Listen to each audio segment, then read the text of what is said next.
Hello, my name's Peter McGorm and I'm the caretaker for Australian Tailings Group of the Tatalpa Goldfield.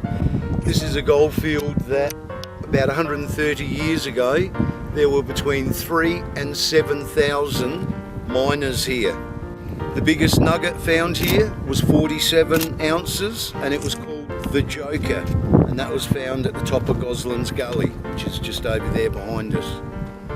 Other than that, it's one of the harshest areas in South Australia. We're in the northeast of South Australia, about 240 kilometres from Broken Hill and about 220 kilometres from Peterborough, right smack in the middle, a place called Yunta, about 50 kilometres that way.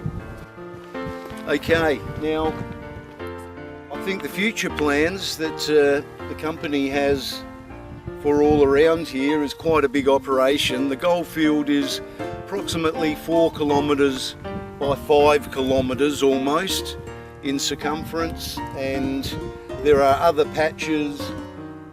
You can't see where I'm pointing at the moment, but over there about 10k there's Nuggety Gully, which if you want to veer over in where the trees are along that valley 10 kilometres away, that's full of gold as well. If you look over this way, approximately 14 kilometres away, there's a paddock called Royal Charlie Paddock. They mined a lot of gold out of there as well. Behind us, there are 3 separate gold fields within a 15 kilometre radius, and the whole area is just a huge conductor of gold. Now, there's other minerals here. If you look at some of the shafts, you can see they're quite deep. They go down, a lot of them are 15 to 45 metres down, and then you have drives that can go for up to 800 metres, some of them. Some of the ore bodies were extremely rich.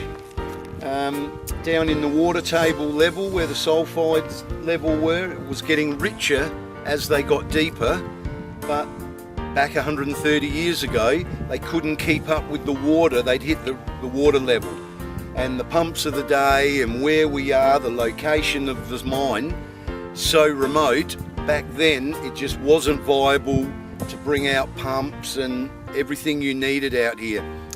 A lot of the gold that was got out of the shafts down deep as well, if it didn't meet that couple of ounces to the ton, they left it, because by the time you put it on the drays with the horses or the cattle that were pulling them, then you had to pay for that, then you had to pay for it to be processed at the Peterborough plant, and by the time it got back to you, if it wasn't 2 ounces to the ton, it just wasn't worth pulling out. So they're still stacked down below underground, huge caverns full of ore that went to under 2 ounces to the ton. Where today that could actually become a bonus is the fact that it was mined and stored, put away in the mullock heaps under the ground. So it's already there. It's already there, it's already been sorted. You know the grading of it just by grabbing some, processing it, grading it, and that ore body would be that grade.